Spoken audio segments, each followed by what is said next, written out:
So tayo ay magbasa ng ating scripture.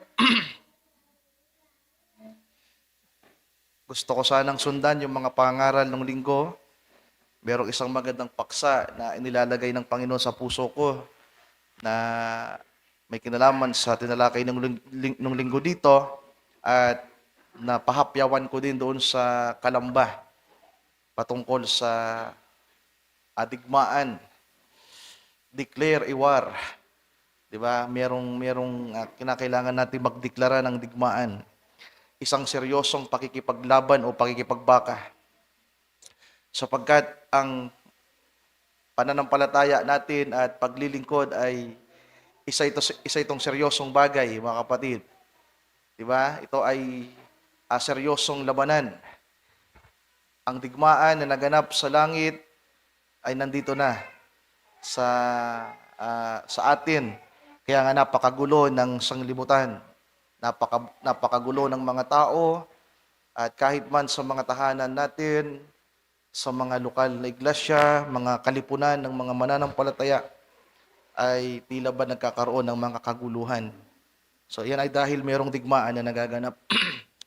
Pero mas dinala ko ng Panginoon sa paksang ito, sa gabing ito nating tatalakayin, sapagkat ito din yung nilagay ng Panginoon sa puso ko habang nababalitaan ang mga nangyayari. So I hope na makatulong sa atin. Na-share ko kanina sa group yung topic natin, mga kapatid.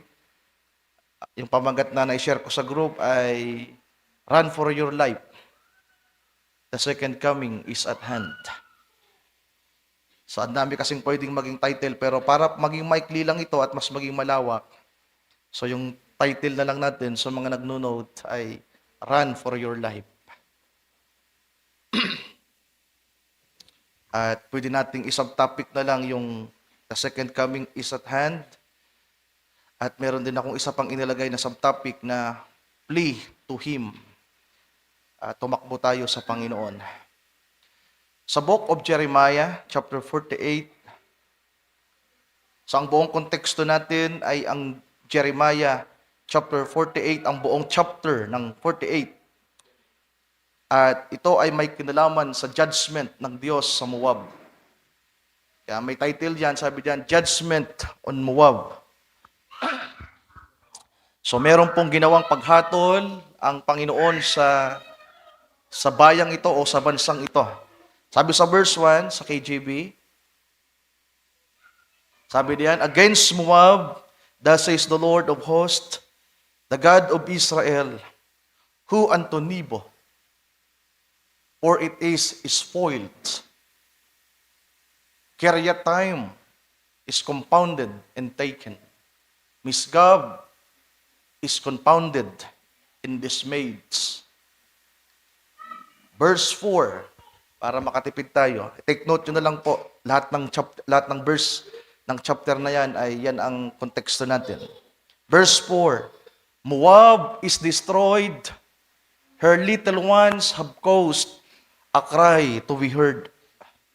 Ang Moab ay nasira at ang kanyang mga maliliit na bata ay nagsiiyakan at ito ay narinig. Verse 6, Flee, save your lives, and be like the heats in the wilderness. For because thou hast trusted, verse 7, for because thou hast trusted in thy works and in thy treasures, thou shalt also be taken. And Chemos shall go forth into captivity with his priest and his princes together. Verse 28, O ye that dwell in Moab, leave the cities, and dwell in the rock, and be like the dove that maketh her nest in the sides of the whole's mouth. We have heard the pride of Moab. He is exceeding proud. His loftiness and his arrogancy and his pride and the haughtiness of his hearts. So yan po ang thus says the Lord, mga kapatid. Yan po ang description, yan po ang ipinopropesiya, yan po ang iwina-warning ng Panginoon sa bansang ito na tinatawag na Moab. Tayo po saglit na manalangin. Hallelujah. Dakilang Diyos, muli kaming dumudulog sa iyong harapan. Lord, nalalaman mo ang lahat. Ikaw po ang saksi namin at kasama namin sa gabing ito. We believe, Lord, that you are here in our midst. Sana po, Lord, ay tulungan mo ang bawat isa sa amin. Kung mayroong mga kapatid na hindi naihanda ang kanilang puso sa oras na to, kung mayroong mga pag-aalilangan, takot, pagmamataas, o anong mga laban sa iyo, patawarin mo po ang bawat isa. Minsan panglinisin kami ng iyong salita, dalisayin kami ng iyong salita, balutin kami ng iyong badal na dugo, o Diyos, upang hindi makita ang aming mga pagkakamali at pagkakasala. At sino mang nagkukulang ay punuan mo, Panginoong Diyos. Sino mang hindi pa nabautismuhan ng iyong Espiritu ay bautismuhan mo, sapagkat itong kailangan ng bawat isa. Puspusin ang bawat isa at palaguin, Panginoong Diyos, sa buhay na banal na nais mo sa bawat isa amin. At sa gabing ito, bigyang daan mo muli ang pagtitipong ito at ikaw pang mangusap sa aming kalagitnaan. Ikaw pang umabot sa pangailangan ng bawat isa. Sapagkat itong aming dalangin at samo, hinihiling sa iyo lamang at sa iyo dakila at banal na pangalan. Aming Panginoong Jesucristo. Amen. So sa gabing ito, mga kapatid, ito ay masabi kong simple lamang na paksa pero napakaseryoso. At tulungan nawa tayo ng Panginoon na ma-digest natin ng buong buo ang mensahe at matanggap natin ng buong buo. So, yung topic natin, kung may papakita, may pa-plus, run for your life. Nung nakaraang Wednesday, ipinakita natin doon na kinakailangan nating magpakumbaba. Ayaw ng Diyos na nagmamataas, ayaw ng Diyos ng mapagmataas. Ibinabagsak ng Diyos ang mga nagmamataas. Hinahatulan ng Diyos ang mga nagmamataas. Pero ang mga nagpapakumbaba ay binibiyaan niya. At nakita natin kung gaano kahalaga ang isang uri ng pagpapakumbaba na kung saan makikita talaga natin sa ating sarili na tayo walang kakayanan, mga kapatid. At doon sa binasa natin, pinakita doon na kung tayo ay magpapakumbaba, magsasubmit sa Diyos, isusuko natin ang ating sarili at susundin ang kanyang salita at irerespeto ang kanyang kalooban. Kapag nagawa natin isubdue o ipasubdue ang ating sarili sa salita ng Diyos at sa kanyang sakdal na kalooban, may kakayahan na tayong tumayo. May kakayahan tayong lumaban. May kakayahan tayong manaig at magtagumpay laban sa lalang ng mga diablo. Kaya nating harapin kahit si Satanas. Pero I don't think so sa panahong ito.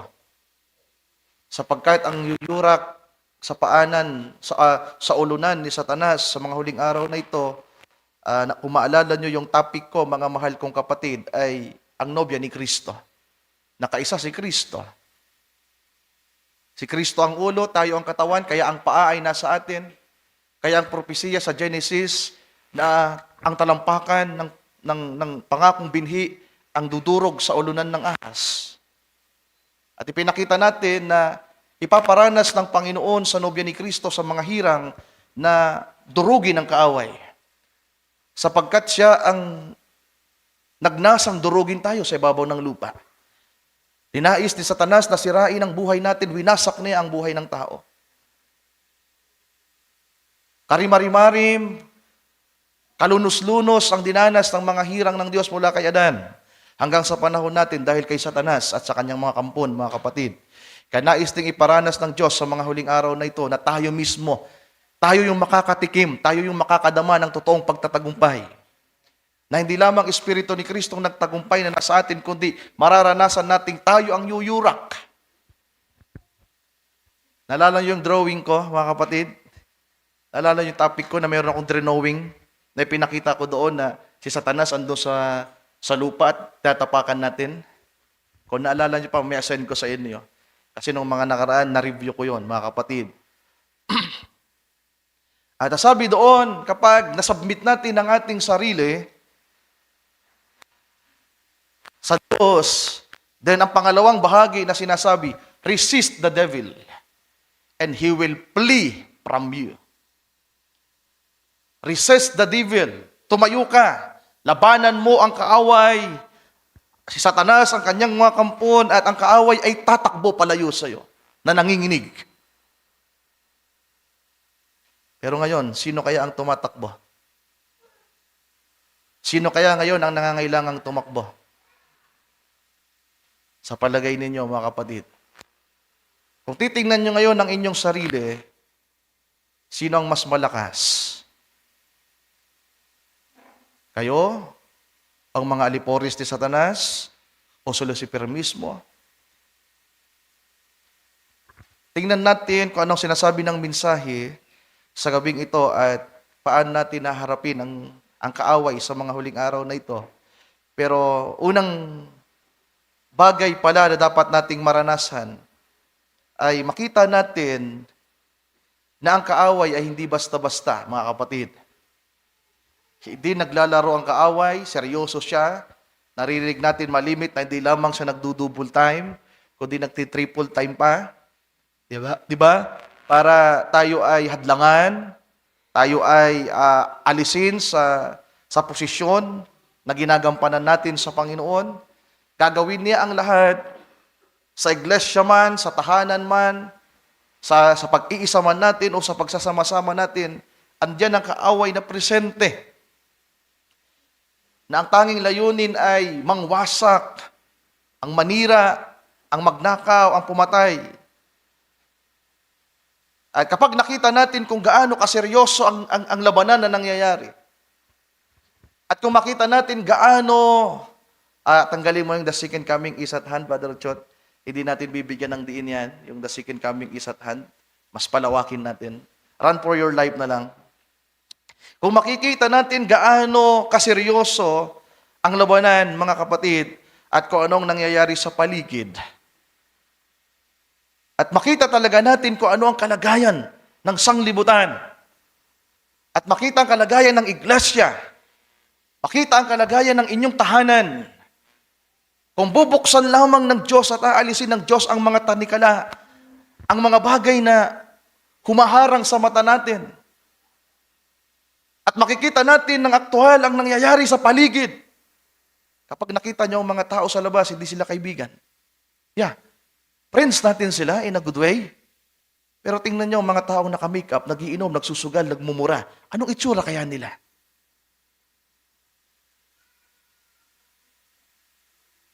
Di ba? Kasama mong asawa mo, kasama mong mga anak mo, pamilya. Tayo dito bilang mga kapatid. Pero kung tatanggalin ng Diyos at bibigyan tayo ng mata na kagaya na nakikita ng mga anghel, mata na kagaya ng nakikita mismo ng ating Panginoon sa paligid, magbabago ang ating pananaw sa buhay, mga kapatid. Matindi po ang labanan. Kaya baka pag tiningnan mo yung sarili sa salamin at binigyan ka ng Panginoon ng pangitain na makalangit, makikita mo kung gaano karumi pa ang buhay mo. Baka ang makita mo ay yung sarili mong kalaban mo na nanlilistik na handa kang, na gusto kang patayin. Our greatest enemy is ourself. Ourself. Na baka pag tumingin ka sa salamin, ang makita mo ay ang sarili mo. Di ba? Na nakakatakot. Dahil sa kasalanan, dahil sa pagsuway. Ang ganda ng pangaral ni Brother Alex. Nais ng Diyos na i-restore ang batas. Nais i-restore ng Diyos ang buhay, mga kapatid. Pero nasa tao kung tatanggapin nila ito. Maraming mga tao ang naniniwala sa Diyos. They believe God. Pero kakaunti ang they obey God. Kaya itong Moab, mga mahal kong kapatid, itong Moabitang ito, Kilala niyo ba kung sino si Moab? Kilala niyo kung sino si Moab? Si Moab ay anak ni Lot na dumanas ng Great Tribulation. Tinawag ng propeta si Moab na illegitimate child. Sapagkat alam natin kung bakit ipinanganak itong si Moab. Nilasing nung kanyang mga anak na babae ang kanilang tatay at gumawa ng karimari-marim sa harapan ng Diyos. At ang naging bunga ay si Moab. At naging matinding kanaban ng Israel ang mga Moabita. At isa sa kinagalitan ng Diyos na bansa o bayan. At ang sabi ng propeta, mga mahal kong kapatid, itong si Moab, itong mga Moabita, ay mga taong naniniwala din sa Diyos. They believe in God. Unang quote, hindi ko ito binigay sa iyo, Brother Otchot.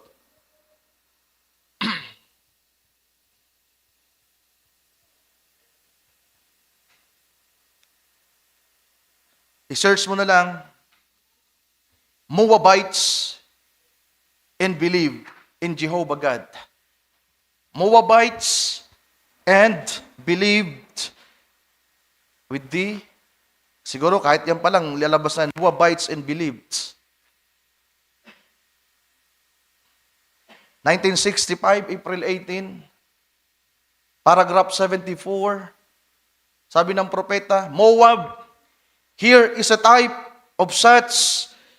Kung titingnan natin sa taas, 73, 72, 71, yan ay mga simbahan sa labas, mga denominations, mga organisasyon, mga simbahang organisado.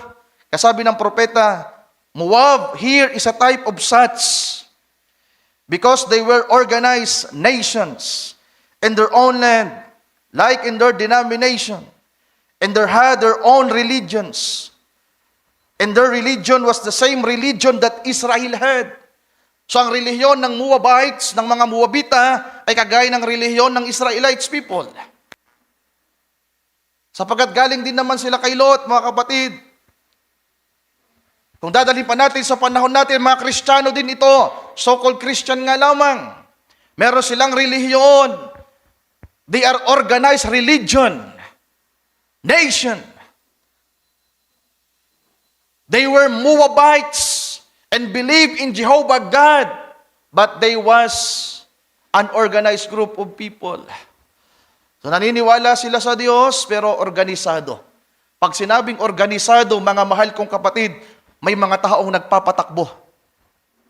Yan ang denominasyon. Tao ang nangungulo, tao ang nasusunod. Paragraph 75, and now they represent the natural church. Israel represents church in its journey. Another quote. Now we find out that Moab was illegitimate. Now we find out that Moab was... So babasahin ko para mabilis tayo. Yun ang keyword natin, Brother Chot. Now we find out that Moab. Doon pa lang lalabas na yan. Now we find out that Moab. Sabi sa paragraph 52, now we find out that Moab was an illegitimate to begin with because it was Lot's son by his own daughter.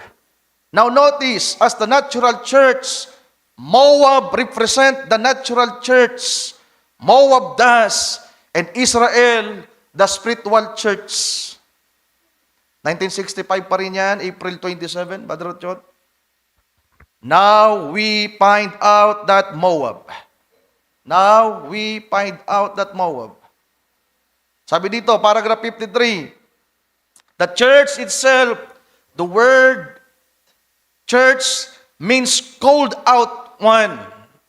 So sabi ng propeta, ang kahulugan daw ng iglesia ay pinalabas, tinawag, pinaalis, pinaligtas, pinatakbo, pinaalis sa kung saan man siya naroon. Come out! Those who have come out of here, my people. So merong panawagan, paragraph 53. Sabi diyan, come out of here, my people. Be ye separated, says the Lord, and I will receive you unto myself. Touch not their unclean things. The church of God is called out of the world's out of the chaos of the world. Ano ibig sabihin ng chaos, mga kapatid? Kaguluhan. Alam nyo, itong paksang ito, habang pinapanood ko po ang nangyayari sa Iran at sa Israel ngayon, naghanap sana ako ng video na gusto kong makita nyo mismo. Pero manood na lang kayo sa Facebook, sa YouTube. Meron kayong madadamang kakaiba. Meron akong isang video na napanood, mga kapatid, ang tawag, The Exodus of Iran. Yung isa naman, The Exodus of Tehran. Sapagkat ang mga tao sa Iran, sa kanyang main city na syudad na tinatawag na Tehran, naglalabasan na. Sapagkat ang Israel, ang Amerika ay nag-warning na, lumabas na kayo din. Try to imagine na itong mga taong ito, andun yung kanilang trabaho, pamilya, kayamanan, naipundar, sasakyan, bahay, negosyo at kung ano-ano pa. Ang mahalaga na lang yung buhay nila. Kung iisipin mo pa yung mga ari-arian mo, kung iisipin pa yung mga kaibigan mo, trabaho mo, negosyo mo, pag-aaral mo, yung nililigawan mo at kung sino-sino pang nandoon, you are in danger. Ang panawagan lang, iligtas yung buhay nyo. Run for your life! Sapagkat merong paparating. Anong ginagawa ng mga tao? At tatakbuhan na sila ngayon, mga kapatid. Yung isang napanood ko, sa Israel mismo nangyayari. Sapagkat ang Iran gumanti din, nagpalipad ng mga missiles. Alam nyo, buti nga yung Israel, meron silang mga safety place. Pag nangyari yan sa Pilipinas, sorry na lang sa atin. Gagawa pa tayo ng hukay para lang maligtas tayo, kung maliligtas tayo. Yung mga tao, mga pilosopo pa, pag tinignan mo sa mga comment section, sabi naman nila, ang China naman at ang Pilipinas. China naman at ang Pilipinas. Di ba? Hindi nila siniseryoso. Yung nakita kong video na pinost na andun mismo sa Israel, mga kapatid, yung mga Hudyo, yung mga sasakyan nila nakatiwangwang na lang sa kalsada, yung mga gamit nila, yung mga bagahe nila, yung mga bag nila, lahat nakatiwangwang na sa kalsada. At ang mga tao, mga bata, mga dalaga, mga mag-asawa, mga lolo't lola, nagtatakbuhan papunta sa isang safety location. At ang nasa isip ko, ang mahalaga na lang dito ang buhay.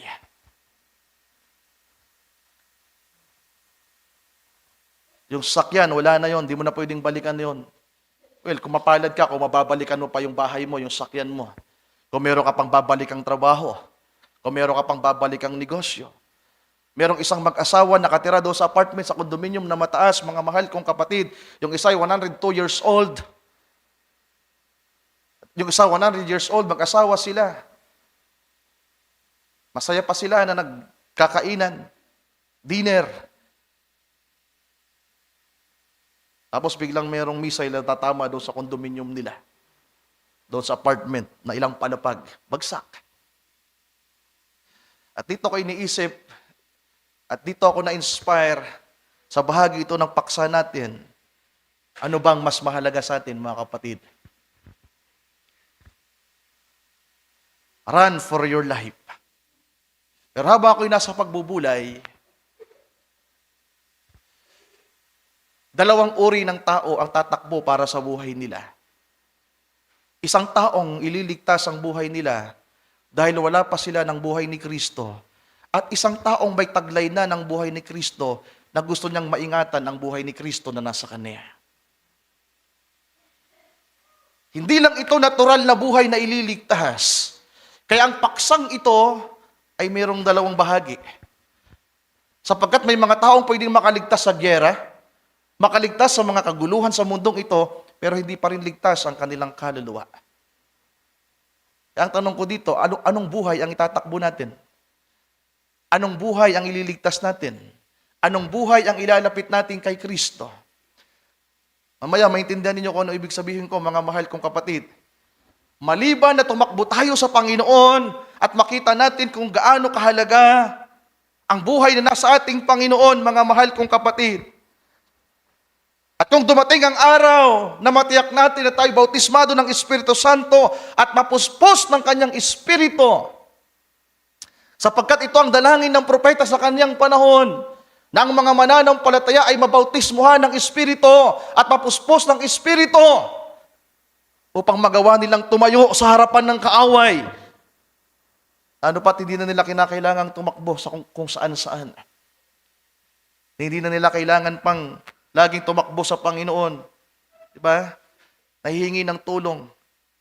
Kundi sila na mismo ang may kapangyarihan na tumayo sa harapan ng kaaway at ang kaaway ay walang magagawa. Yeah. Para yung topic yan ni Brother Alex. Hindi mo na kinakailangan tawagin ng Panginoon, Lord, iligtas mo ko. Ikaw ay may kakayahan ng magligtas.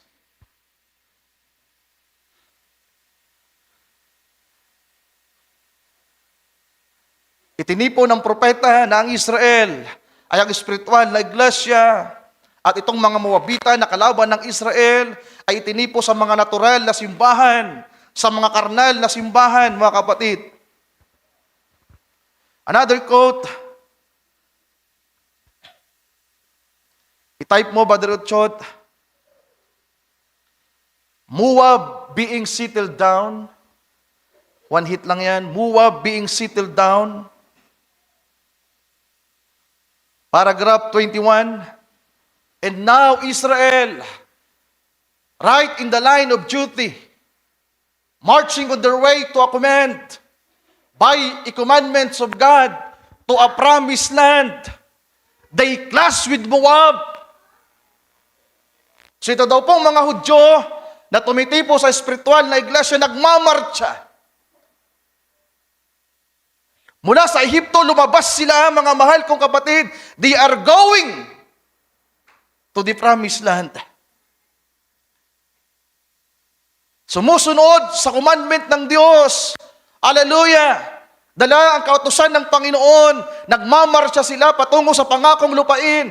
Pero habang sila'y nasa paglalakbay, meron silang nakaaway. At isa sa nakaaway nila ay ang mga Moabita. Matindang naging paglalaban, mga kapatid.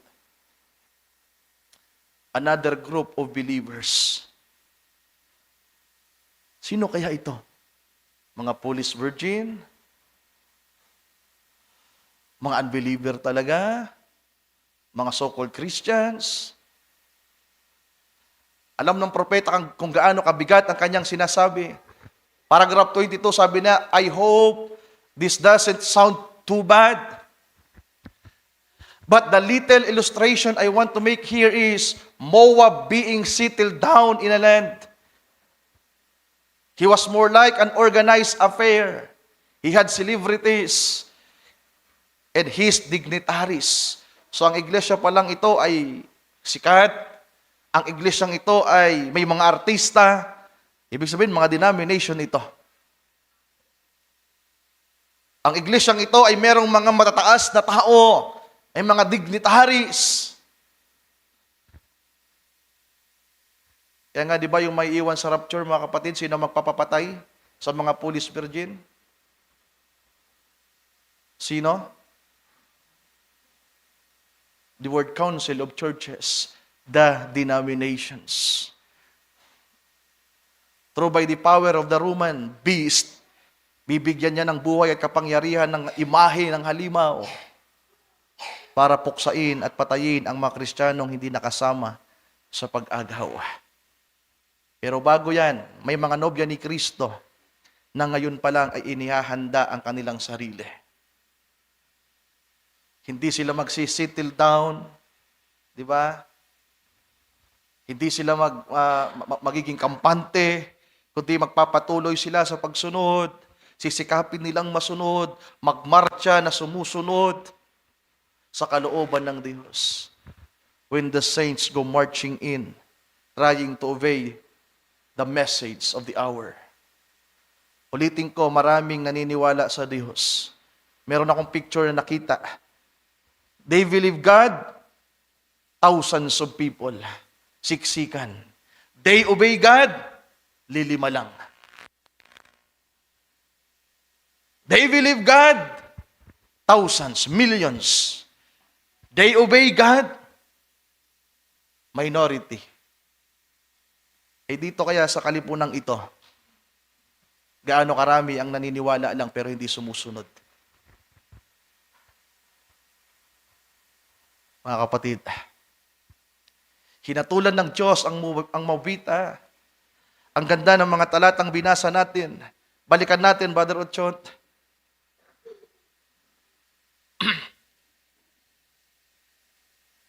Sabi sa verse 4,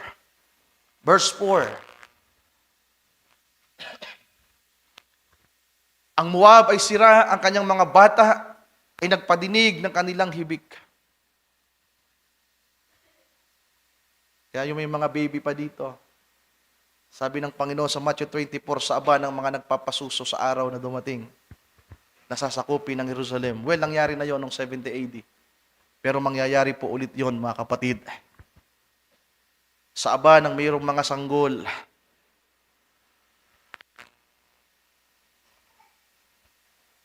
naalala nyo yung kwento ko dati, yung panaginip ko? Na parang realidad yung panaginip ko. Diyan sa Pispan, tumatakbo ako. Karga ko si Chichi, yung panganay ko. Year 2012, na naginip ako ng gyera. Yung mga jet fighter, kasing taas lang ng niyog. Ang dami. At wala kang mapagtaguan. Tumatakbo akong bitbit ko yung anak ko. Na naginip ulit ako, gera na naman, doon tayo sa balatan, kasama ng mga kapatiran. Doon tayo sa balatan, naghahanap ng matataguan. Pero wala tayong mapuntahan. Huwag naman nawang mangyari yan. Well, ipinaranas lang ng Panginoon sa akin ang damdamin ng gera, mga kapatid ko. Yung napapanood nyo sa telebisyon, sa Facebook, sa YouTube, na gerang nangyayari. Parang wala lang sa atin kasi hindi tayo nakakaranas. Alam nyo, napakapalad natin, malaya pa tayo. Pero yung mga taong nagdadanas ng ganitong hirap, yung nasa ganitong sitwasyon,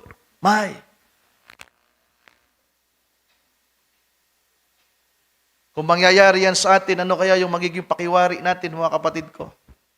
Well, hindi man nagkakaroon pa ng digmaan na literal sa ating bansa, merong isang bahagi na ipinapakita sa atin, na ipinakita din ni Brother Intoy noong nakaraang linggo sa inyo, na merong digmaang nagaganap ng mga kalaban natin ay nasa kahanginan. Matindi ang labanan na nangyayari, matindi ang kaguluhan na nangyayari. Kaya kapag nakita natin to, mga kapatid ko, kapag nabuksan yung spiritual nating mata at makita natin yung paligid na hindi pala ito. Sabi pa nung isang kasabihan, ang buhay Kristiyano, hindi ito pagbabakasyon. Hindi ito pagsakay sa cruise ship, kundi sa battleship.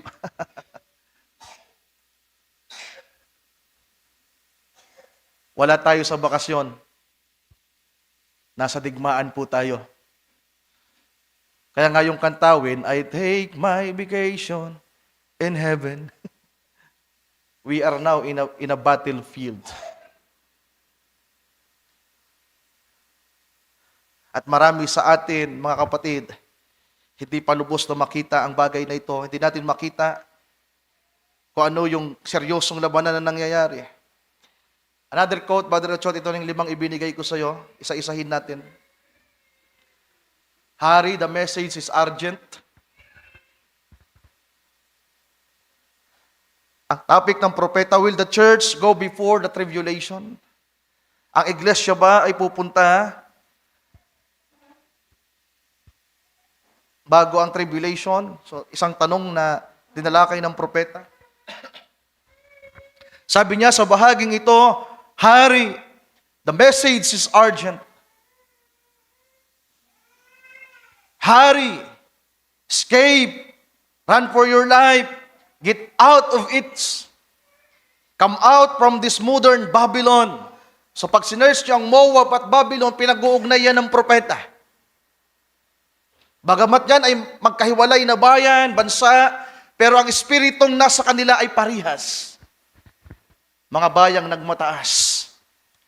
Sa aklat ng Isaiah, sabi doon, ang Babylonia ay nagmataas. Pero ibinagsak ng Diyos hanggang sa alabok ng lupa. O Babylonia, nagpakataas ka sa iyong sarili. Naging reyna ka ng lupa. ngunit ibinagsak ka ng Diyos hanggang sa pinaka mababang bahagi sa alabok ng lupa. At itong Moab ay nakita rin ng Diyos na nagmataas, mga kapatid. Yan yung nabasa natin kanina. Inulit-ulit itong Moab na nagmataas. Sabi ng propeta, merong mensahe. Ito'y urgent. Kinakailangan nating magmadali. Kinakailangan nating tumakas. Kinakailangan nating tumakbo para sa ating buhay. Alam niyo po ba ang salitang run for your life? Hindi yan isang salita lang na simple. Nasa dictionary yan. Pag sinabing run for your life, para siyang, hindi ko alam kung anong tawag dyan eh. Na kapag sinerge nyo, mga kapatid, ang ibig sabihin yan, you are in a great danger. Merong isang matinding panganib na nakaamba sa'yo, na kinakailangan mong tumakas, na kinakailangan mong iligtas ang buhay mo, kinakailangan mong makalabas. Sabi ng propeta, come out from this modern Babylon. Get away from the wolves. Can't you feel something tugging at your heart? If you are real spiritual and God is speaking to you, surely, if He spoke to those little words, He can speak to you. Alam nyo, kapag merong sakunang nangyayari, nababalitaan nyo na lang sa Facebook, di ba? Bago nagkaroon ng lindol, bago sumabog yung bulkan, bago nagkaroon ng gera, nung nakaraan lang sa Israel, nag-viral. Yung mga ibon sa iba't ibang lugar sa Middle East, nag-migrate sa Israel. Alam nila kung saan yung safety zone. Panoorin niyo. Nag-ipon-ipon ng mga ibon sa Israel. Doon sa disyerto ng Israel, bago naganap yung gera. Kaya mababalitaan nyo lang, yung mga ibon nagliparan, nag-migrate sa ibang lugar, tapos may lindol na nangyari. May bagyong malakas. At sabi ng prophet, kung ang Diyos ay nangungusap sa mga ibon, may kakayahan siyang mangusap lalo sa atin. Naririnig nyo ba ang tinig niya? Diba? Meron bang humihila sa inyong puso? Kung totoo kayong mga spiritual o mga tao, ang Diyos ay nangungusap sa inyo. Merong sinasabi, wala nang panahon. Time is no more. Kaya nga yung bahaging sinabi natin sa topic natin sa group, run for your life. Mababasa kasi natin yan sa quote ng prophet, run for your life. The second coming is at hand.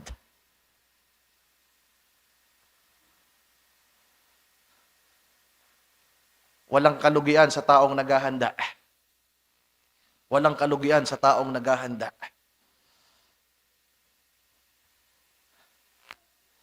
The message is urgent. Well, binabaliwala lang kasi natin, mga kapatid. Hindi natin nakikita yung totoong kalagayan natin.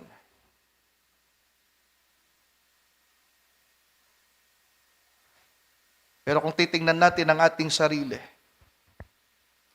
kung sisiyasatin natin ang ating sarili, ang ating mga puso, mababago po ang paningin natin. Ang dalangin ko sa Panginoon, Lord, buksan mo ang aming mga mata. Ipakita mong merong digmaan na nangyayari. Merong labanan. At kung gaano kaseryoso ang laban,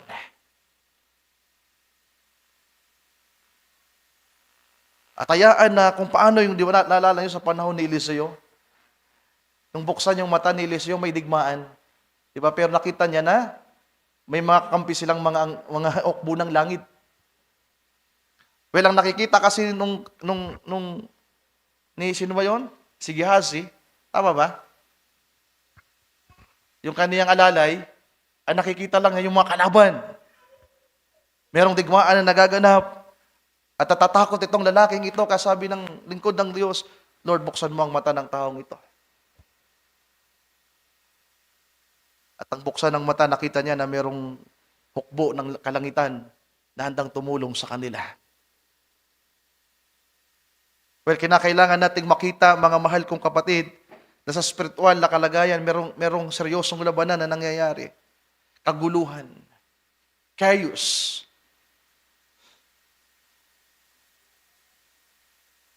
Huwag na nating hintayin in natural settings or happenings, maririnig nyo ang mga anak nyong umiiyak.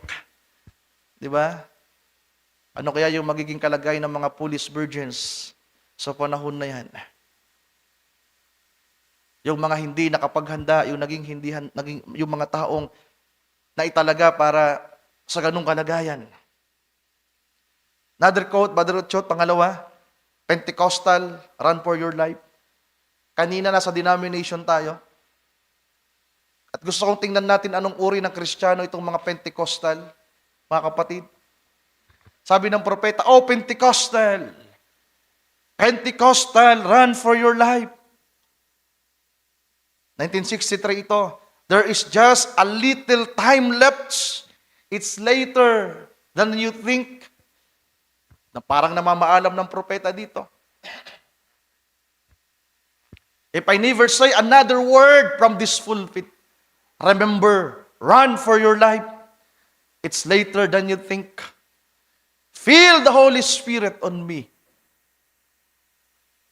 I feel the Holy Spirit on me, saying, say it again, run for your life. It's later than you think. 1963. Sabi ng propeta, baka hindi na ako muli pang makapangaral sa pulpitong ito. Sinong tinatawagan niya? Pentecostal people. And who are they? Ang dami ko pong friend ng mga Pentecostal pastors. Ito yung mga page akong pinalo ng mga Pentecostal page. My, the way they dress, the way they sing a song, the way they praise the Lord, the way they dedicate their lives in the ministry. Hindi ko alam kung may mga nakikita kayo. Itong mga Pentecostal people, sabi ng prophet, ito yung kasama na ng binhi eh. Alam niyo ba yung Pentecostal people kung ano sila doon sa binhi? Sila yung balot doon sa binhi. Yung bride, sila yung nilalaman ng balot. Ano tawag pa intoy ng balot? Ipa? Ang Pentecostal people, sila yung ipa. Kaya parang katulad na sila ng binhi. Mahaba ang buhok. The way they respect the elders, the ministers, my. The way they obey the Lord, parang nobya. Pag magsalita, parang nobya. Kayo, parang muwabita. Buti pa yung mga Pentecostal, parang bride. Pero may mga nasa nobya ni Kristong tila ba, nasa mga grupo ng end-time message, they are not like the bride. They are like the Moabites. Ang paraan ng buhay pang denominasyon. Ang tinatawagan dito ng propeta, mga kapatid, Pentecostal people na meron ng mga gifts. They prophesy, they speak in tongues. They believe in miracles, healing. Mababait ang mga taong ito. Maraming naging kaibigan si Brother Branham ng mga Pentecostal people. Pero ngayon tinatawagan niya, run for your life. Iligtas niyo ang inyong buhay. Tumakbo na kayo kay Kristo, maging buong-buo na kayo kay Kristo.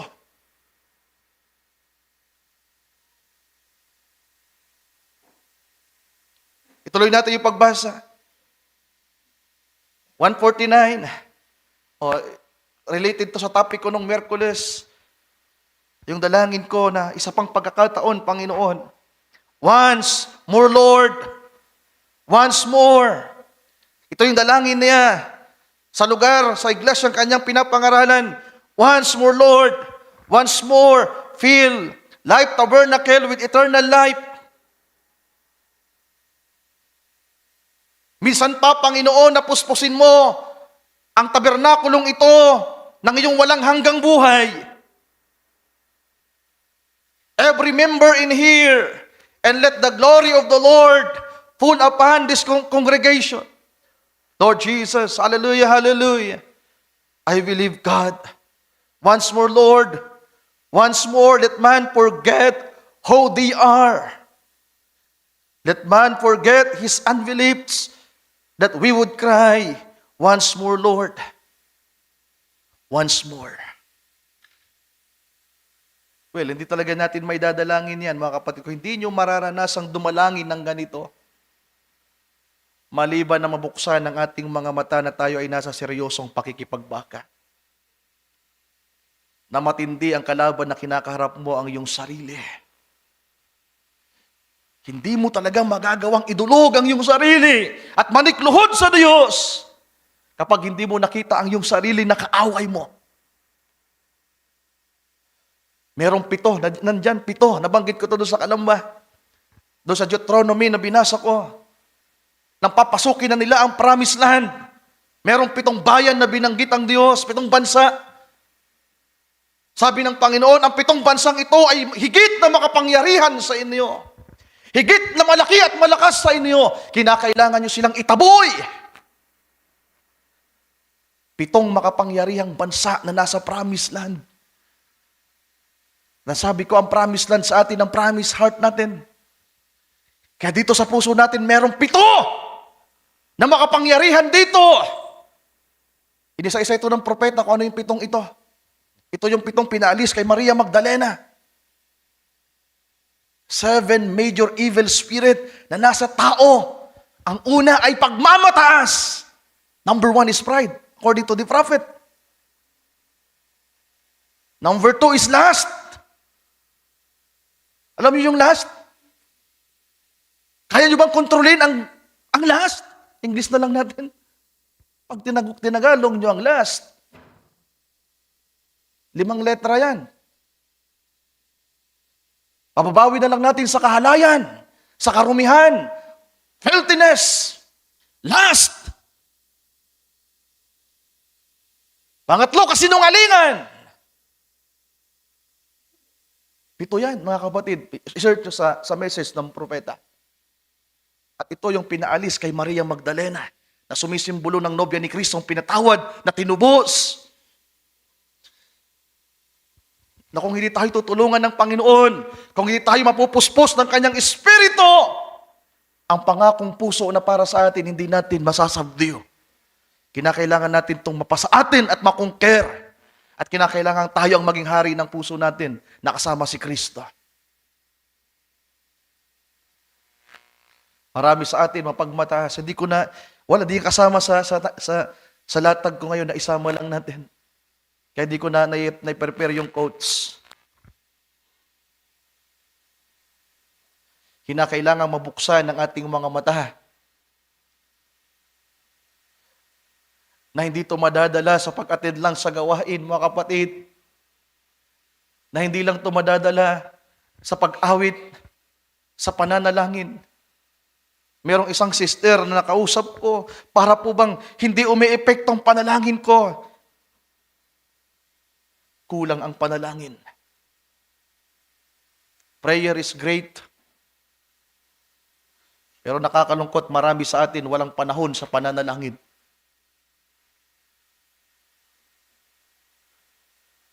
Paano natin tatakasan ang mga bagay na ito? Makikita natin gaano kapeligro ang nangyayari sa paligid.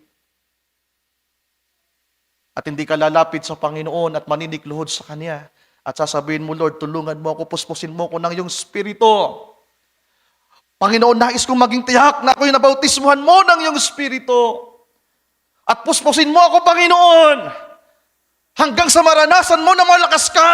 You have the confidence to stand against the enemies. Ang kulang sa atin,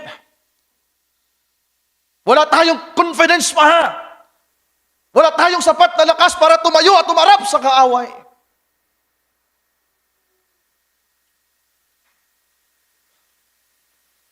Hanggat hindi tayo naninikluhod sa Diyos at hindi natin naangkin ang sariling pag-aari na pinagkaloob ng Panginoon sa atin, mga kapatid ko.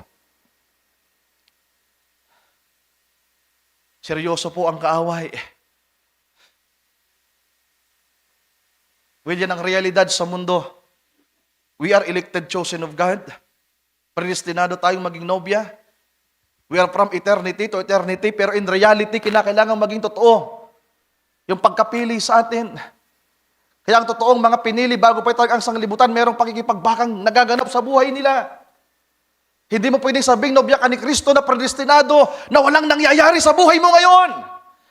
Na wala kang pakikipagbaka. Na hindi ka seryoso sa paglilingkod. Hindi yan pwedeng mangyari. Sabi ng propeta, hindi mo pwedeng sabihin na bautismado ka ng Espiritu Santo, pero sinusuway mo ang salita. Hindi mo pwedeng sabihin na bautismado ka ng Espiritu Santo, pero hindi mo pinapakinggan ang kanyang salita. Mamaya basahin natin. Mabigat, mga mahal kong kapatid, pero yan ang totoo. May the Lord help us. Another quote, Brother Ochot. Flee for your life. Run quickly. 1963. Paragraph 275, and by the way, ito'y literal na merong isang tao sa kanyang pisikal na dinaranas. Pero gusto kong i-apply ito sa spiritual na kalagayan, mga kapatid, sapagkat hindi lamang ito pang natural. Bagamat ang kausap dito ng propeta, isang taong merong nervous breakdown. Pero sa likod nito ay merong panghigit na pakikipagbaka na nagaganap sa kanyang buhay. Sabi yan, and by the way, you're facing a nervous breakdown. Get away from it. Flee for your life. Run quickly. Lay the things that in the past, and look to God. Bakit merong mga karamdaman? Sa mga kapatid nating may karamdaman. Sa mga may karamdaman, hindi lang pala yan basta karamdaman, mga kapatid. Kinakailangan meron tayong isuko sa Diyos. Sabi ni Brother Alex, nung nakarang linggo, may mga karamdaman na hindi agad gumagaling. Well, pinapahintulutan na yan ng Diyos sapagkat merong malaking pakikipaglaban. Hindi lang yan basta karamdaman, sa likuran yan ay merong matinding pagbabaka. Kaya ako napabulay-bulay ako, Lord. Sa loob ng 2 years, salamat sa Diyos na naging malakas si Brother Ryan. Pero iniisip ko, siguro ang hinihintay ng Panginoon, maisuko ko ng buong buo ang aking puso. Gaano kahirap yon bilang tao. At yan ang dalangin ko sa Panginoon, na yung buong ako, matalikuran ko, na yung buong ako, maisuko ko sa Panginoon, na wala nang anumang takot pa at pag-aalinlangan. Pero anumang karamdaman na meron pala tayo, sa mga kapatid na merong karamdaman,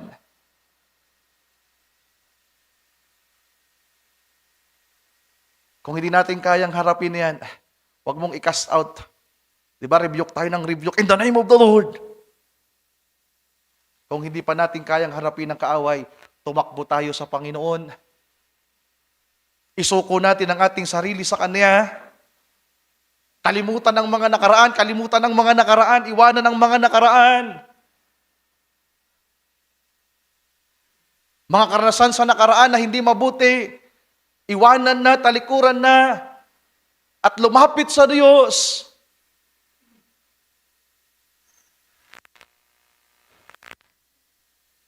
Another quote, ang oras hindi magpapahintulot.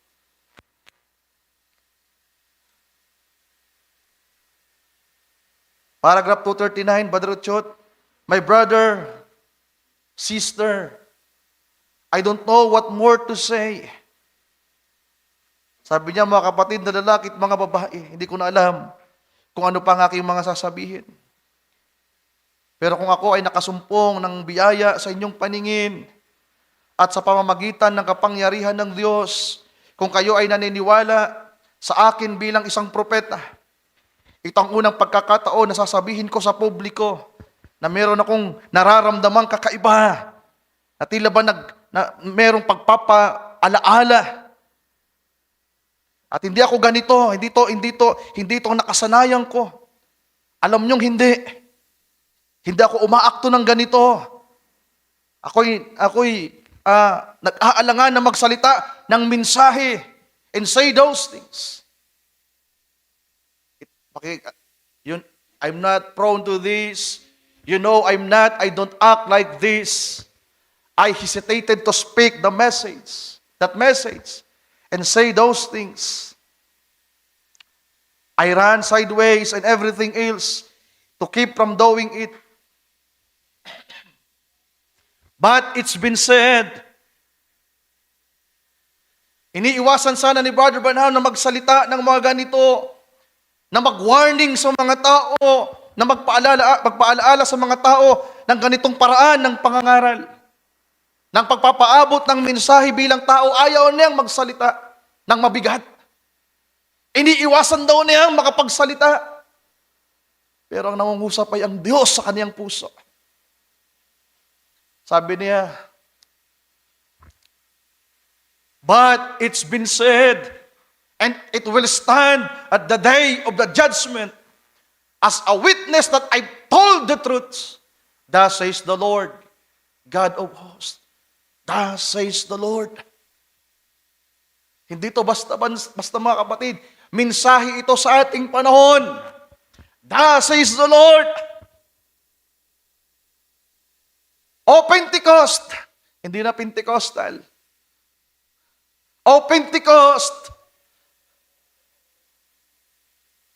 Brothers and sisters, mga kapatid na nakaranas ng Pentecostal experience, Pentecost experience, sabi ng prophet, run for your life. Flee to the horns of the altar and cry out before it's too late. For an hour will come when you can cry and it will do no good. Huwag niyong hintayin na doon tayo iiyak, mga kapatid. Alam niyo, sa pananalangin ako, ito, gusto ko lang may share sa inyo. Mahaba po akong manalangin sa aking opisina, sa aking silid. Dahil kahit sa panalangin, merong pakikipagbaka.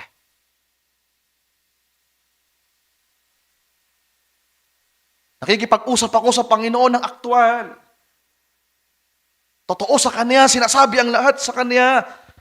Sinasalita ang ang mga pagkakakilanlan ng Panginoon na nasa Biblia. Iniisa-isa ko mula sa Genesis, Lord, Ikaw ang Diyos na lumikha ng lahat ng mga bagay. Panginoon, Ikaw ang may kontrol sa lahat ng mga bagay. Ikaw ang may-ari ng buhay ko. Ikaw ang Diyos ni Abraham, ni Isaac at ni Israel. Ikaw ang Diyos na hindi nagbabago noon, ngayon at magpakailanman. Hanggat wala akong nadarama, hanggat hindi ko nararanasan ang hipo at pahid ng Diyos, hindi ako tumitigil. Hanggat walang pumapatak na luha sa aking mga mata, hindi ako titigil. Nagsisising nagpapakumbaba na inaamin sa Diyos ang lahat, na humihingi ng tulong sa Kanya. Alam ko, ilan sa inyo nakakaranas niyan. At hindi lang yan pang one time na karanasan, mga kapatid. Malimit na karanasan. Sapagkat alam ko, kanina lang kausap ko si Tony. Nag-resign na ako kay Tony. Usap kami. Kahit siya kausap ko, pinangaralan ko. Nagpakumbaba ako sa kanya. Alam ko, sabi ko, Tony, marami akong kahinaan, marami akong pagkakamali. And I'm sorry for that.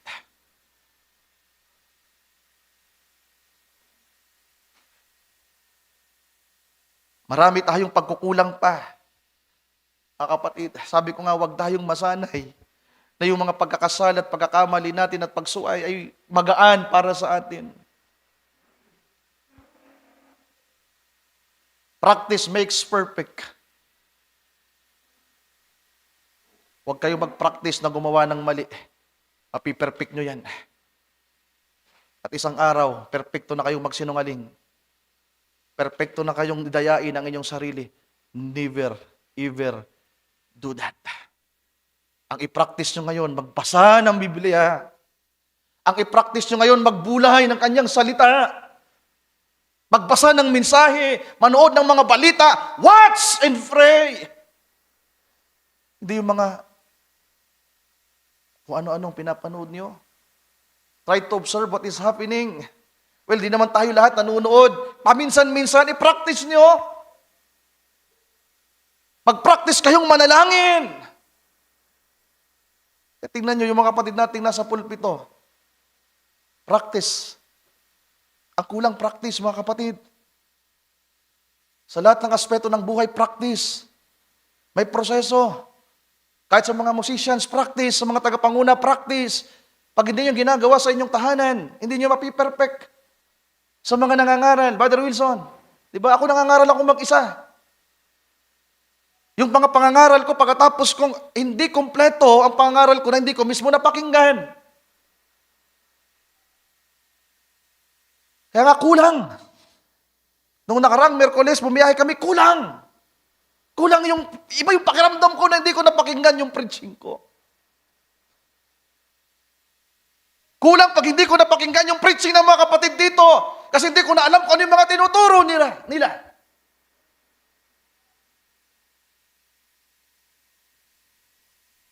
Tayo, wala na po kayong may sisisi kay Brother Ryan balang araw. At sana nga po, sa biyaya ng Diyos, kung meron pang mga panahon, magampanan ko ng higit pa rin, ang nanghigit pa ang dapat kong magawa.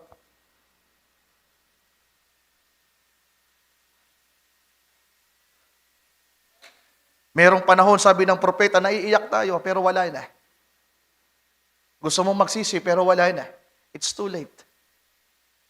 Na parang si Esau na hinahanap na yung kanyang lugar, yung kanyang birthright, pero wala na.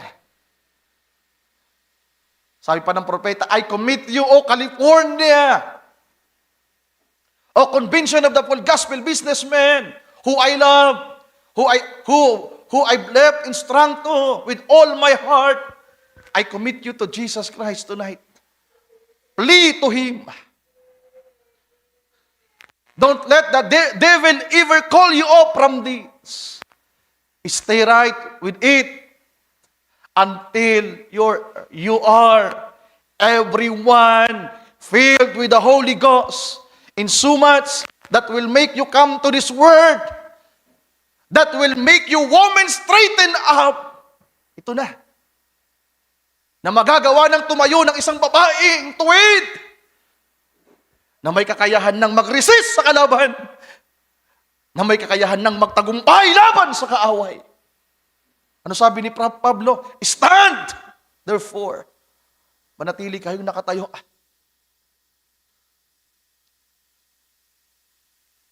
Sabi ng propeta, tumakbo kayo sa Panginoon. Ibaba mo nga, Brother Otchot. Yeah. Ibaba mo pa. Sabi niyan, baba pa ng konti. I commit you to Jesus Christ tonight. Flee to Him. Run for your lives. Run for your life.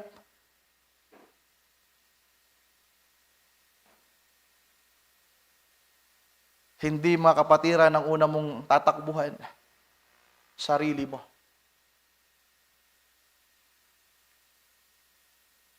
Sarili mo. Sarili mong nababalutan ng laman na ito. Na merong 7 na kinakailangang ma-overthrown at maitaboy, mga kapatid.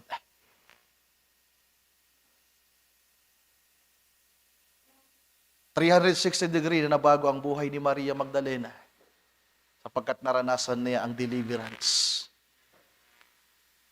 Mula sa araw na yon, nabago ang kanyang buhay. And we need that kind of experience in these last days.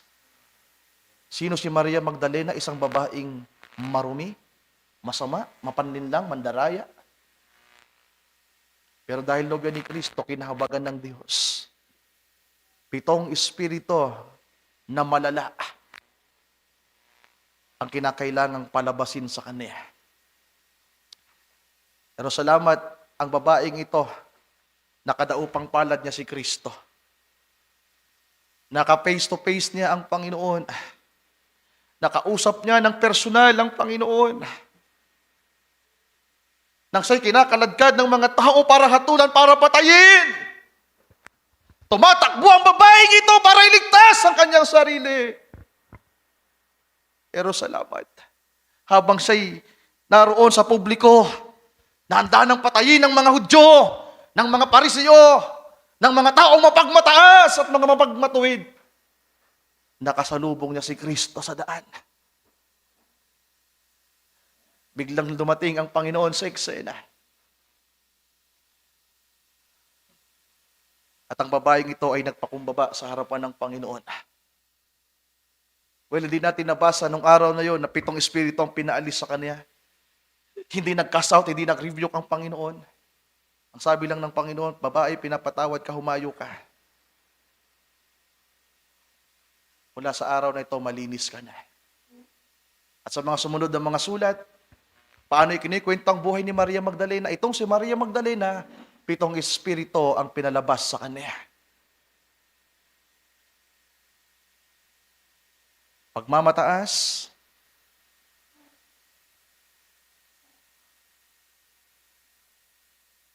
kahalayan, may kinalaman sa laman,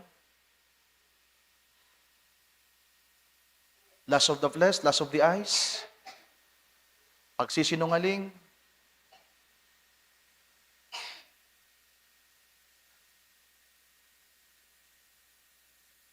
alam nyo kung ano yung sinasabi ko, mga kapatid. At alam kong, alam nyo, na kinakailangan may mapalabas yan.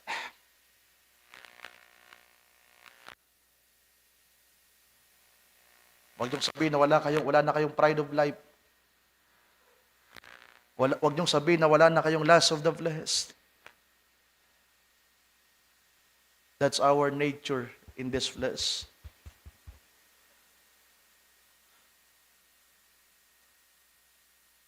All of us, kahit sa mga ministro, we need to fight a good fight of faith.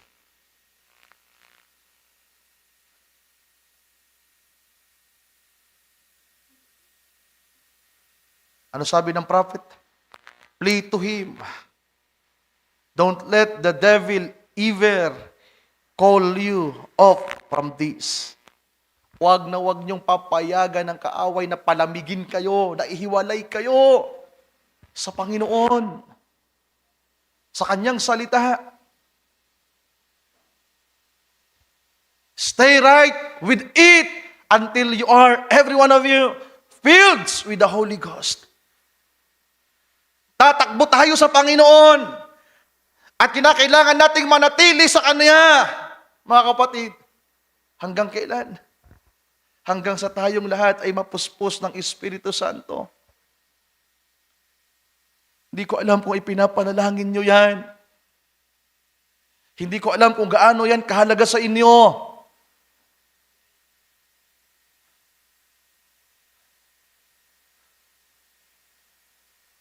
Filled with the Holy Ghost in so much that will make you come to this word, that will make you women straighten up, that will make you men straighten up.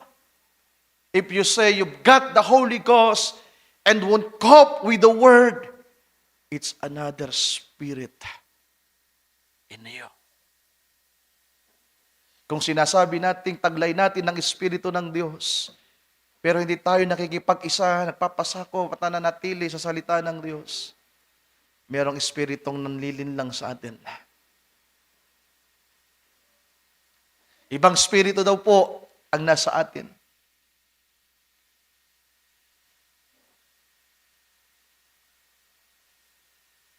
Hindi yan palabas sa salita lang na hindi pagpapasakop. Mga babae, pasakop kayo sa inyong mga sari-sariling asawa. Mga lalaki, mahalin yung inyong mga asawang babae. Mga spirito pala yan, mga kapatid ko, na nasa kahanginan. At merong pagbabaka, merong kaguluhan na nangyayari. na kinakailangan nating makita yan. Sabi ng propeta, kapag sinasabi nating taglay natin ng Espiritu at nasa atin, pero wala ang salita ng Diyos sa atin, ibang Espiritu ang nasa atin. God's Spirit is on His Word, the Messianic, the anointed Word. The bride must be a Mishahet, the anointed Word. Last quote, Brother Ochot.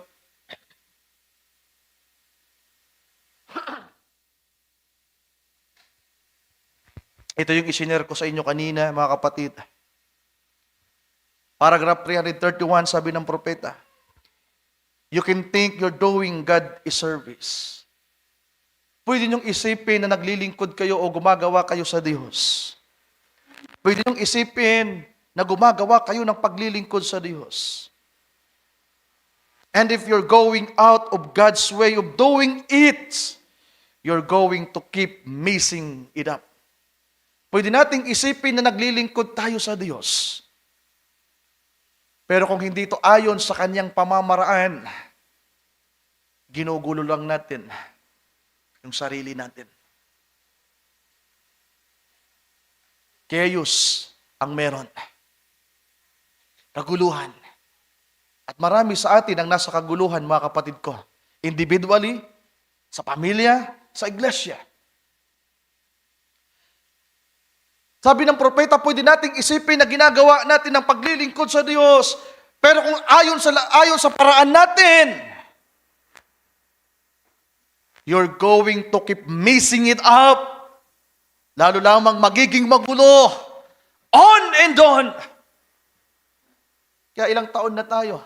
Mga kapatid, gusto kong salaminin nyo ngayon ang buhay niyo. Father Unad, ilang taon na kayong Kristiyano? 3 years, 5 years. Individual, mag-asawa, sa pamilya. Magulo.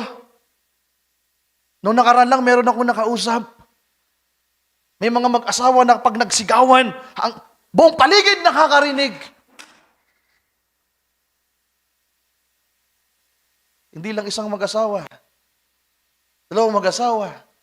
3 mag-asawa. Na kapag nagtalo na yung mag-asawa, kung pwede lang buong son 5, kung saan man kayong son na makarinig. Huwag naman sanang ganon, mga kapatid ko. Sana naman huwag na tayong ganon. Sa mga mag-asawang nagsisigawan dito, nakikiusap ako bilang si Brother Ryan. Para hindi na ako mag-advise ng paisa-isa sa inyo. Ngayon, ina-advisean ko na kayo. Itigil na natin. Labanan na natin yan. Harapin na natin yan. Lalo lang gugulo, mga kapatid ko. Susubukan natin magsimba ng Linggo, ng Miyerkules, at yung paraan pa rin natin ang nasusunod. You're going to keep messing it up. On and on. Para ito sa mga Kristiyano na ngayon. Para na ito sa nobya ni Kristo, O Church of the Living God. Kanina, denominations. Kanina, mga Pentecostal people. Ngayon, ina-address ito ng Panginoon sa pangkalahatan na nobya ni Kristo.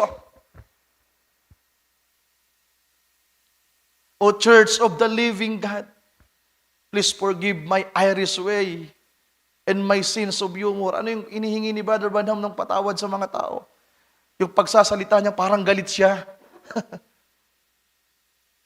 Na kinakatisuran siya ng mga tao. Kinatisuran siya ng mga Pentecostal people kasi sabi nila, galit daw si Brother Branham sa mga babae. Sabi niya, please forgive my Irish way and my sins of humor. But in the sincerity and sacredness of my heart, you assemblies of God, you oneness, Presbyterian, Methodist, whatever you are. Ang ina-address dito ng propeta, ang nobya ni Kristo, na nasa iba't ibang kasimbahanan sa panahon na yon. O Church of the Living God, saan man kayo naroon, anumang iglesyang kinabibilangan niyo, anumang bayan man ang kinaroroonan niyo, anuman ang inyong katatayuan, whatever you are, flee for your life.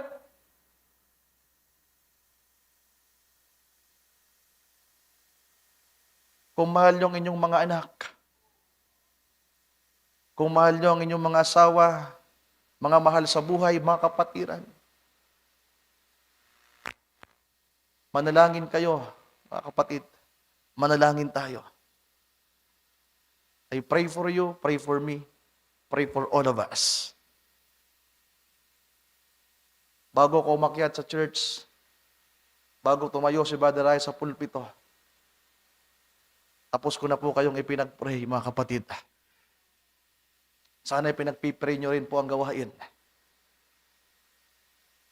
According to the prophet, ang third fall hindi natin mararanasan.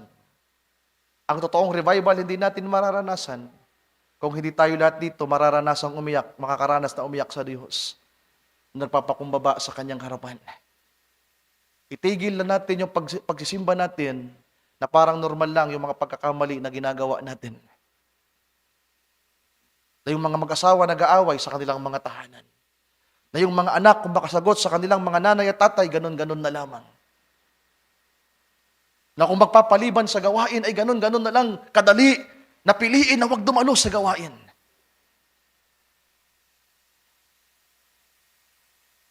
Well, justified pa pag Miyerkules. Yeah. God understand us. Pero yung linggo, kaya lang ano man daw tinalian natin sa lupa, tinatalian sa langit. Kung tinalian natin yung Miyerkules, mahalaga ang Miyerkules sa paningin ng Diyos. At kinakailangan nating makita ang ating mga pagkukulang at pagkakamali. At kinakailangan nating tumakbo kay Kristo. Manikluhod sa Kanyang paanan. Magpakumbaba na humingi ng tulong. At manatili sa Kanya, ano sabi ng propeta, hanggang sa kayo. Tayong lahat ay mapuspos ng Kanyang Espiritu. At hanggang sa may kakayahan na tayong tumayo at maging salita. At kapag tayo mga naging salita na, i-quote ko yung kinote ng prophet na binanggit ni Brother Alex noong nakaraang linggo. We are the enforcer. You are the enforcer of your body, of your spirit, of your soul. All of us, we will be, tayo ang magiging mga enforcer. Pag sinabing, huwag kang matutulog, makinig ka ng mabuti. Magpasting ka ng 1 araw, ng 2 araw, 3 araw. Huwag kang sasagot sa asawa. Maging magalang ka, maging mahinahon ka, maging mapagbigay ka. You are the enforcer. You are the Word made flesh. Mananatili tayo, kinakailangang tumatakbo tayo kay Kristo. Alam niyo mga kapatid ko, hindi natin mararanasan ng mga ganitong uri ng sitwasyon.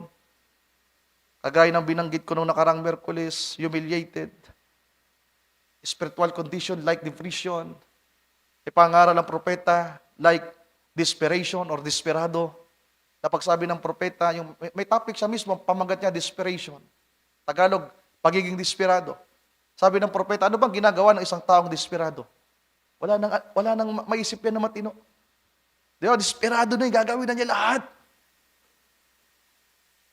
Pero merong good way of desperation sa mga Kristiyano. Kapag hindi daw natin naranasan ang pagiging desperate, hindi tayo tatakbo sa Panginoon. Kinakailangan makita natin na ang ating buhay, mga mahal kong kapatid, nasa bingit ng kamatayan. God quicken us. He quicken us. At binubulay ko, Panginoon, alam ko may taglay na akong eternal na buhay. Paano, Panginoon, ang eternal na buhay na ito masisira pa ng kaaway? Yung buhay kong natural na tumatakbo sa kaguluhan ng mundo, Maraming mga taong tumatakbo, tinatakasan ng kaguluhan ng mundo, inililigtas ang kanilang buhay sa mga sigalot, sa mga gerang nangyayari, sa mga sakit at kagutuman. Pero wala silang eternal na buhay, wala silang parte ng buhay mo, Panginoon. Well, pwede nating maranasang tumakbo nang inililigtas natin ay ang ating pisikal at natural na buhay. Dalhin ang ating mga sarili sa mga hospital, itakbo sa mga pagamutan upang makaranas pa ng kagalingan. We are not extreme. Pwedeng tumakbo upang humingi ng tulong sa mga kapatid para matugunan ang pangangailangan. Tumakbo sa kapitbahay, tumakbo sa kamag-anak, tumakbo sa kapatiran, tumakbo sa mga manggagawa para humingi ng tulong. Pero ang isang Kristiyanong merong taglay ng buhay ni Kristo. By faith, you receive the word. You have the eternal life to begin with. At iniisip ko, Panginoon, paano mawawala ito? Well, hindi ito mawawala. Kung ikaw ay merong totoong eternal na buhay, nararanasan mong ingatan at ipaglaban yan ngayon. Sapagkat sila lamang na merong eternal na buhay ang makakaranas na mag-ingat ng buhay na yan. Sila lamang na may eternal na buhay ang makakaranas na magpahalaga ng buhay na yan na tinanggap nila kay Kristo. Napapahalagahan nila ang pagiging mananampalataya nila. Nakuha niyo ba, mga kapatid ko? Sila lamang na merong taglay ng pananampalataya kay Kristo. Na merong tinanggap na salita. Ang patuloy na maninikluhod sa Diyos, lalapit sa Diyos at hihingi ng tulong. Ng Espiritu ng Panginoon handang tumulong sa atin. Hallelujah. Puspusin tayo ng Kanyang Espiritu, mga kapatid, hanggang sa tayo magkaroon ng lakas, kapangyarihan, the confidence to stand against the devil. Yeah.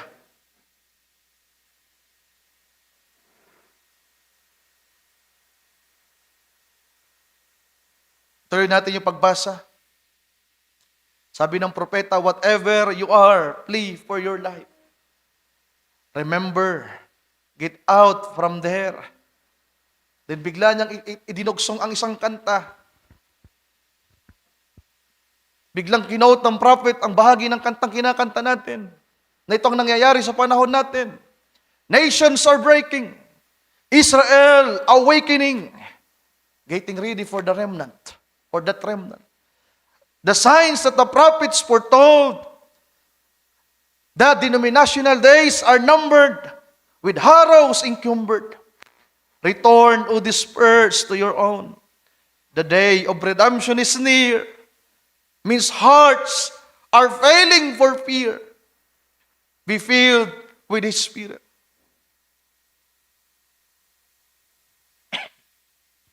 Be filled with His Spirit. Have your lamps trimmed and clear. Look up, your redemption is near. Do you believe that?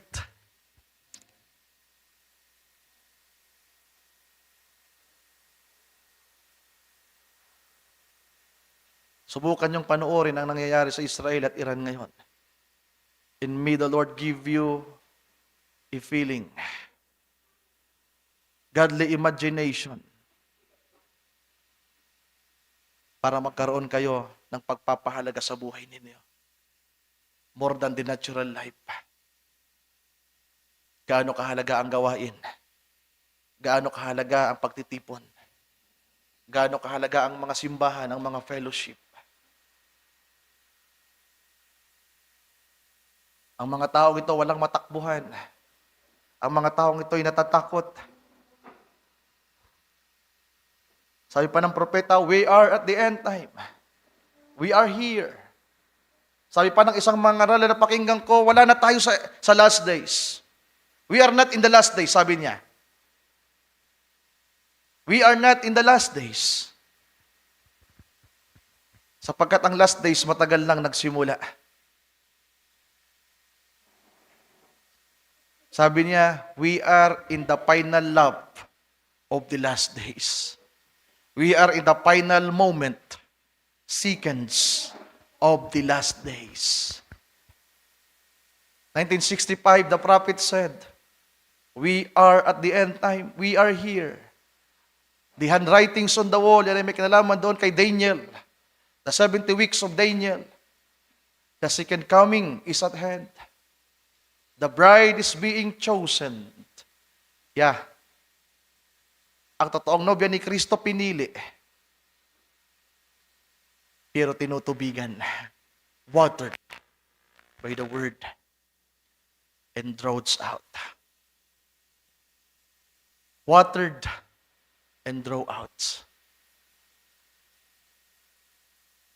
Pinalabas tayo mula sa denomination, sa sistema ng sanglibutan, sa sistema, sa batas na umiiral sa ating laman. Ganda ng topic ni Brother Alex, the restoration of the law of God to the elect. Alam nyo bang ang laman ay merong batas, mga kapatid? Ang laman ay merong batas. Batas na matulog, batas na kumain, batas na lumigaya, batas na sumaya. Yeah. May batas ang laman. Pero meron ding batas ang Espiritu. May batas ang salita ng Diyos na kinakailangan nating magpasakop.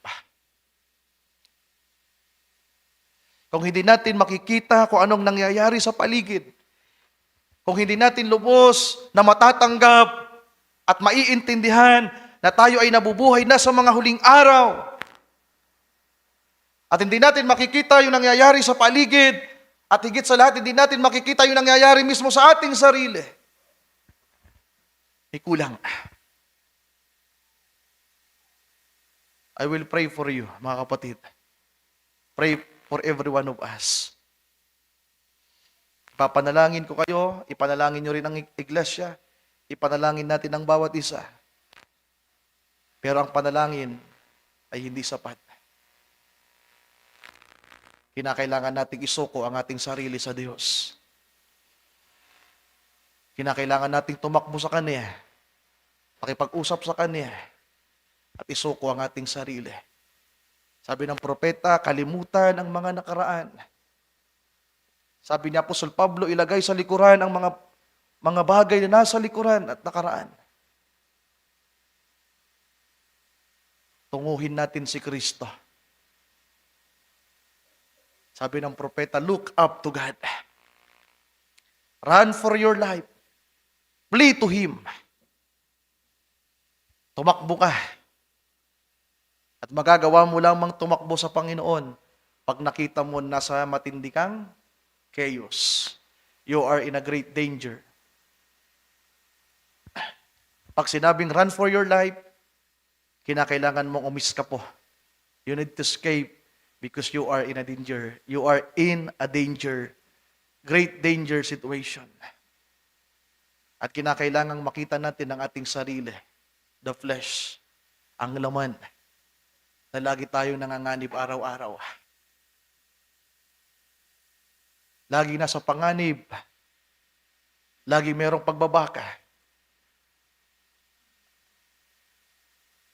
At ang kaligtasan natin, mga mahal kong kapatid, ay nasa ating Panginoong Jesucristo.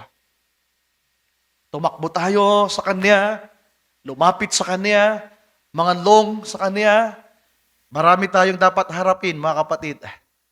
Tulungan nawa tayo ng Diyos na matapos na yung ating mga pagkukunwari.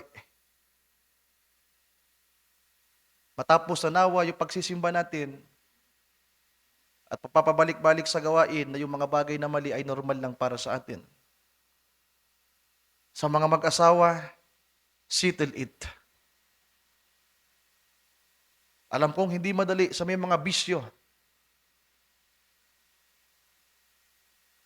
Sa may mga kinahuhumalingan ng mga bagay sa mundo. You better stop it. Run for your life. Run for your lives.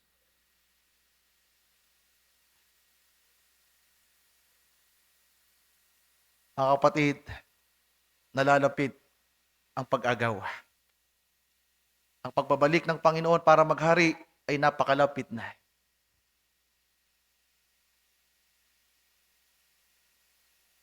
Kung malayo pa man, kung ilang pang mga taon, ang dalangin ko ay dalangin na ni Juan. Ang pakiramdam ko ay pakiramdam na ni Juan na nagsasabi, Lord, bumalik ka na. Lord, dumating ka na. Ayaw ko nang maranasan pa ng mga anak ko ang chaos, ang kaguluhan ng mundong ito. In natural chaos, ayaw ko nang maranasan nila ang kaguluhan. Sa spiritual na kalagayan, habang sila'y nagdadalagat, nagbibinata, mararanasan nila. Kaya mas gugustuhin ko pang dumating na ang Panginoon. Yun ang pinaka-goal natin, mga kapatid. Ano sabi ng propeta? We are at the end time. The second coming is at hand. Run for your lives.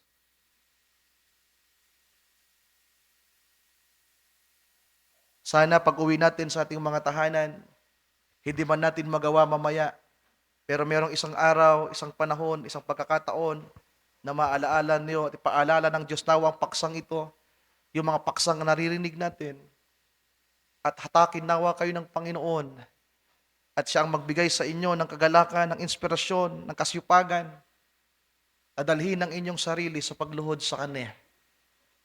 Pag-upo sa mga lamesa o pag-upo saan man kayo kung wala kayong lamesa, nang hawak ay Biblia o kaya ay mensahe ng propeta. Pag-iisa na nagninilay-nilay sa kalooban ng Diyos at kinikilala ng higit pa ang kanyang sarili, gaano siya kahina, kalakas sa harapan ng Panginoon.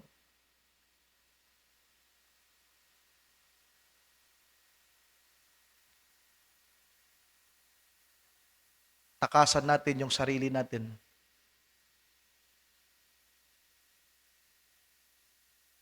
Huwag tayong uupo, nakasama yung sarili natin. Mabibigo tayo.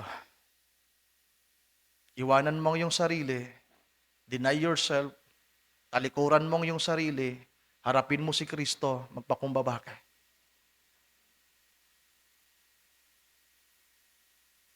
May the Lord help us. Run for your life. Ang pinakamatinding digmaan na nangyayari, mga kapatid, hindi po sa Israel at hindi sa Iran. Hindi rin po sa World War III. Hindi rin po sa Armageddon. Sabi ng propeta, the greatest battle ever fought and still happening is in our minds. In you, inside of us. Ang matinding digmaan ay hindi naganap sa langit. Ang matinding digmaan hindi magaganap sa lupa. Ang matinding digmaan ay magaganap sa loob ninyo. Sa atin. Because our greatest enemy is our self. Run for your life. Pahalagaan yung buhay niyo at ilanggap kay Kristo. Takasan nyo na yung dati nyong buhay at tumaroon kayo kay Kristo na nagpapahalaga sa buhay na kanyang ipinagkaloob sa atin. Hallelujah. Tulungan nawa tayo ng Diyos at patuloy niya nawa tayong gabayan at patnubayan, mga kapatid, habang tayo ay nagpapatuloy sa paglilingkod, sa pagmarcha, patungo sa pagkupkup natin o pagkupkup natin sa pangakong para sa atin. Amen. Can we say amen? Amen. And amen. Tayong lahat ay magsitayo, mga kapatid. Hallelujah. Pagpalain kayo ng Diyos sa oras na ito.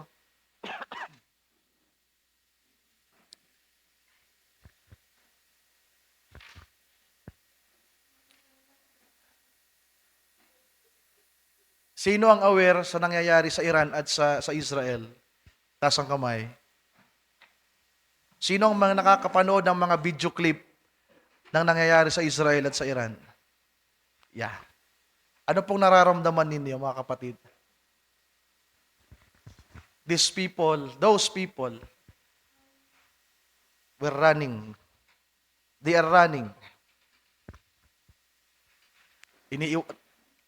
Iniwan na nila ang lahat ng kanilang mga properties.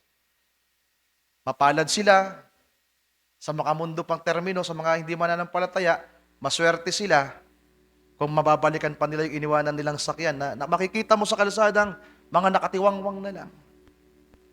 Yung mga condominium, yung mga bahay, tinatamaan ng mga missile, mga rockets. And that's the beginning. Simula pa lang yan ng kaguluhan.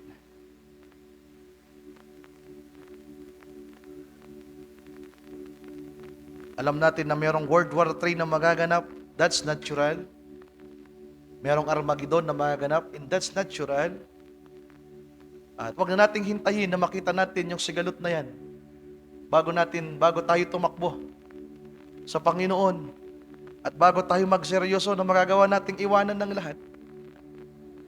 Sabi ng propeta, run for your life. At hayaan nawa tayo mapuspos ang Espiritu ni Kristo at maging salita na makakalimutan natin ang ating sarili. Na maski yung pangalan natin, makakalimutan natin kung sino tayo bilang si Ryan. Makakalimutan mo yung doubt mo, sabi ng prophet. Makakalimutan mo yung takot mo. Makakalimutan mo lahat. At ang tanging nasa isip mo, kinakailangan mong makalapit kay Kristo. Dahil naroon ang kaligtasan sa Kanya. Try to imagine na merong rockets na babagsak dito. Try to imagine that. Para lang ma-feel ninyo yung pangaral sa gabing ito. Father Dante, saan ka pupunta? Di ba?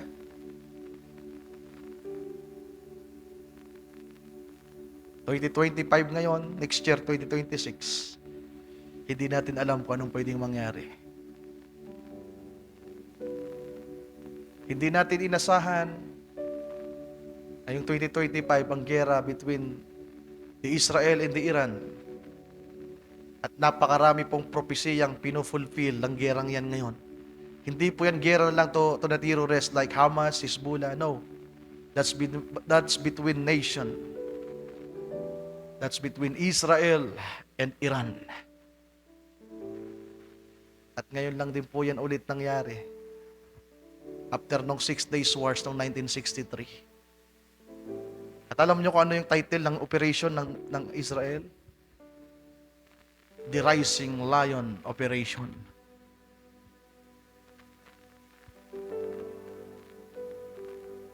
Anong gusto kong iwanan sa inyo mga kapatid? Alam ng Israel na mayroong digmaan.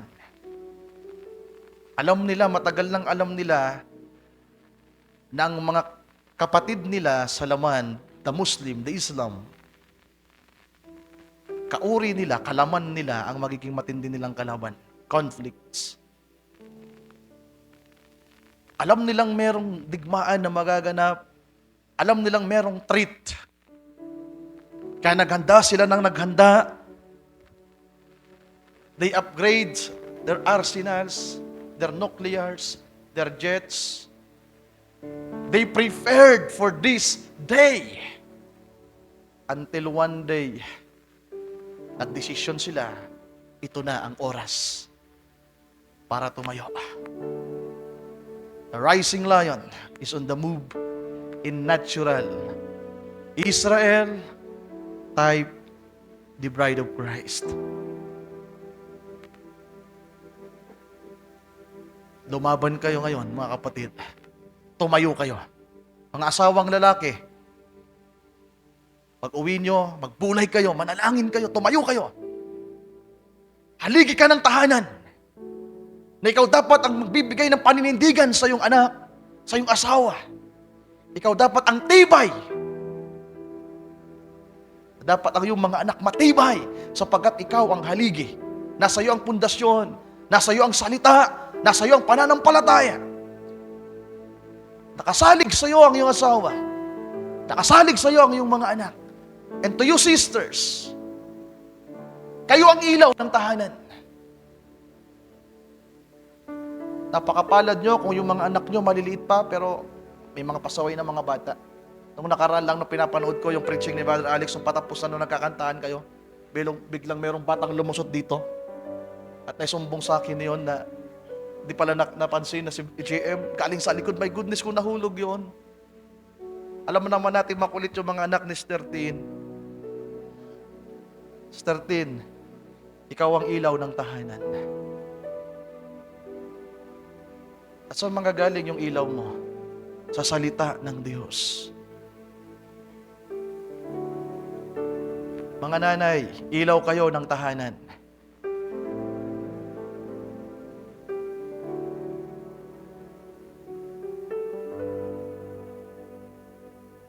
Panahon na para magdesisyon. Muli. Ipinangaral sa atin nung linggo, ibinalik na ng Diyos. Nais ng Diyos at tayo na magpatupad ng batas. To enforce the law of God in us. Na wala dapat karapatan ng kaaway at ang laman sa atin. Kinakailangan natin silang itaboy.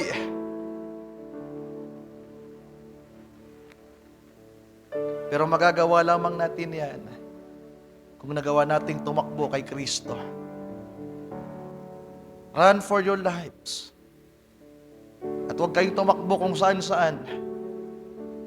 Huwag kayong tumakbo dahil sa takot at pag-aalinlangan. Yes, pwede niyong makita ang chaos. Pwede niyong makita ang kaguluhan. At tumakbo kayo kay Kristo. Wives, husbands, young people. Kung merong asawang lalaki na merong kahinaan, kung hindi pa mananampalataya, kay Kristo kayo tumakbo. Mga asawang lalaki, kung hindi napapasakop ang inyong asawang babae, tumakbo kayo kay Kristo. Manikluhod kayo. Kung hindi nyo pa naranasang mag-ayuno, mag-ayuno kayo. Hindi masamang mag-ayuno.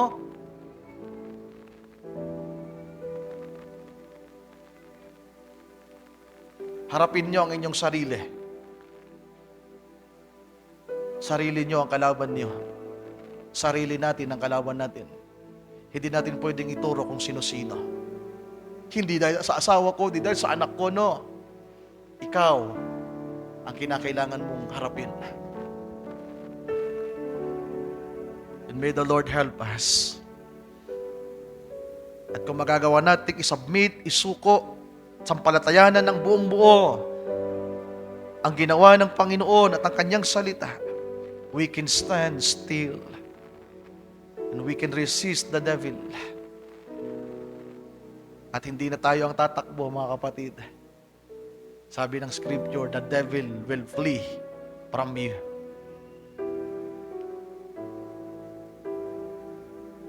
The pride, the lust, the lies, the laziness, yung mga bagay na marumi sa buhay natin at masama. The evil things in us, the evil spirit in us, ay magagawang makinig at sumunod.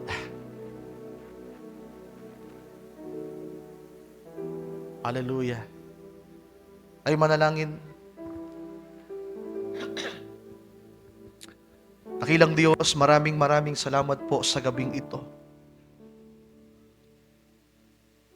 Hindi sapat ang aking mga salita, Panginoon, upang pukawin ang puso ng iyong mga anak, ng iyong mga hirang sa gabing ito na nakapakinig ng iyong salita. Kung wala ka nakikilos, kung wala ka nagagawa, kung wala ka, Panginoon, na mamamagitan at magbibigay ng buhay sa mga salitang aming napakinggan at nabasa, ang lahat ng ito ay walang katuturan at walang kabuluhan. Ang aking pagtayo sa gabing ito, ang aming pagpunta sa dakong ito, ay walang kabuluhan, dakilang Diyos. Lahat ng ito ay walang kabuluhan kung wala ka. Ito'y pagsasayang at pag-aaksaya lamang ng panahon, ng lakas. At ayaw naming magkagayon, Panginoon.